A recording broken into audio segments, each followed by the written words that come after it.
Imagine, for a moment, a world painted in shades of green and blue. A river, the lifeblood of the land, carving its way through a lush valley.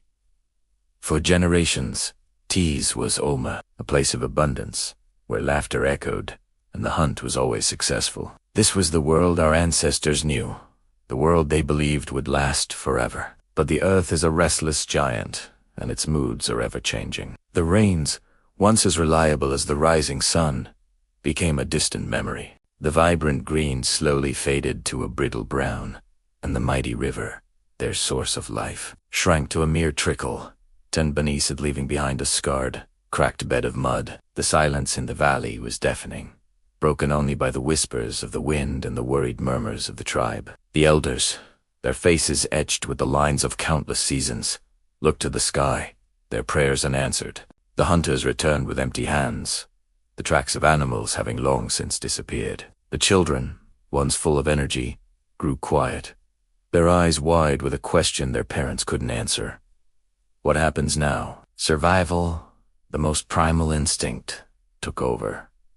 There was no choice. To stay was to perish. They had to leave the only home they had ever known and ventured into the unknown, into the vast, shimmering expanse that lay beyond the familiar hills of the great desert. The chief, a man named Kale, stood before his people. His heart was heavy, but his voice was firm. He held up a carved bone, a relic passed down through generations, etched with symbols of water and life. "The spirits of our ancestors whisper of a place," he declared, his voice carrying across the silent gathering, "a land where the water never ceases, beyond the sun-scorched earth. We will walk until we find it. We will walk for our children."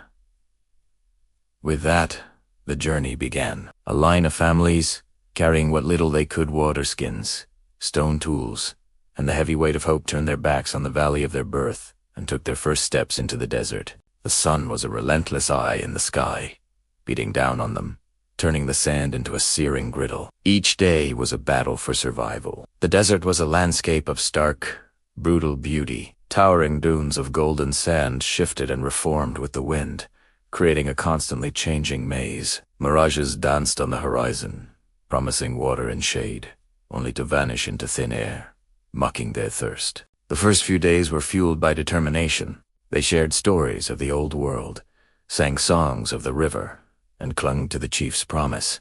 But as the waterskins grew lighter and the sun grew hotter, despair began to creep in like the evening chill.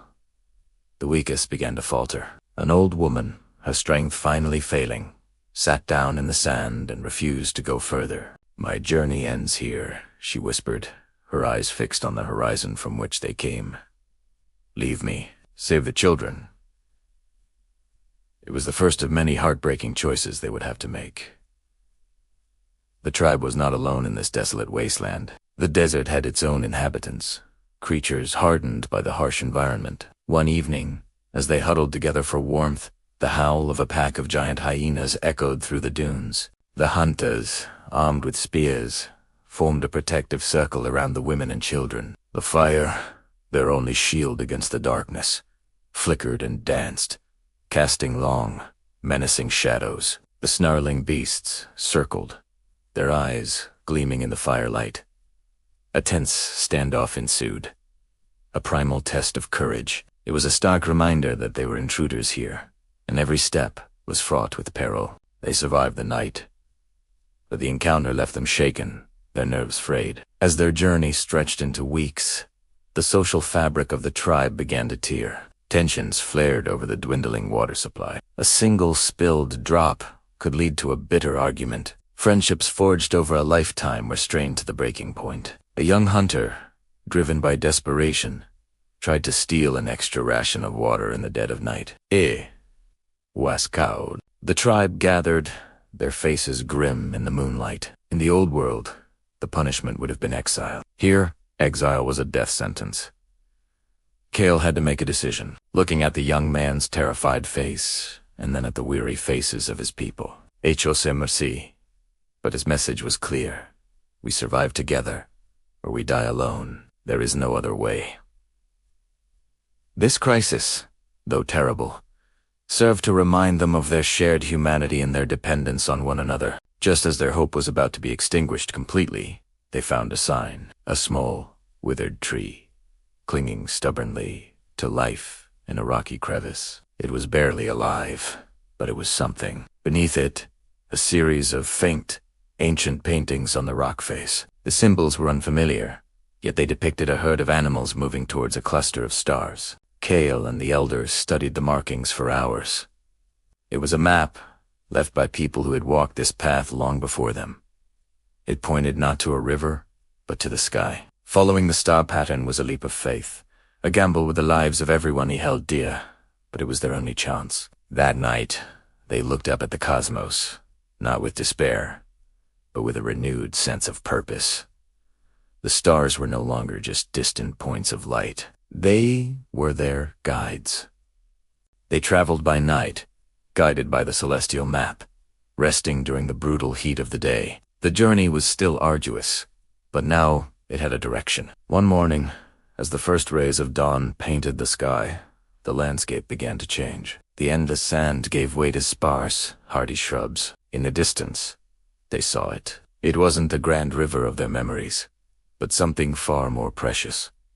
A small, hidden oasis, nestled in a canyon, a pool of clear, life-giving water, surrounded by date palms. Cries of joy and disbelief erupted from the weary travelers. Children splashed in the water, their laughter finally returning. The adults wept openly, tears of relief washing the dust from their faces. They had made it. They had crossed the unforgiving desert and found a new beginning. Their journey had irrevocably changed them. They were no longer the people who had lived by the great river. They were a people forged in the crucible of the desert, harder, wiser, and more united than ever before. They understood the true value of water, the importance of community, and the resilience of the human spirit. Their epic migration would become the central story of their people, a legend told around the fire for generations to come, a tale of loss, hardship, and the unyielding hope that drives us to search for a better place. A story that reminds us that even when our rivers run dry, the journey itself can lead us to a new kind of home. Thank you so much for watching this journey into our deep past. If you were moved by this story of survival and hope, please hit that like button and subscribe to our channel for more tales from the dawn of humanity. We'd love to hear your thoughts in the comments below. See you next time.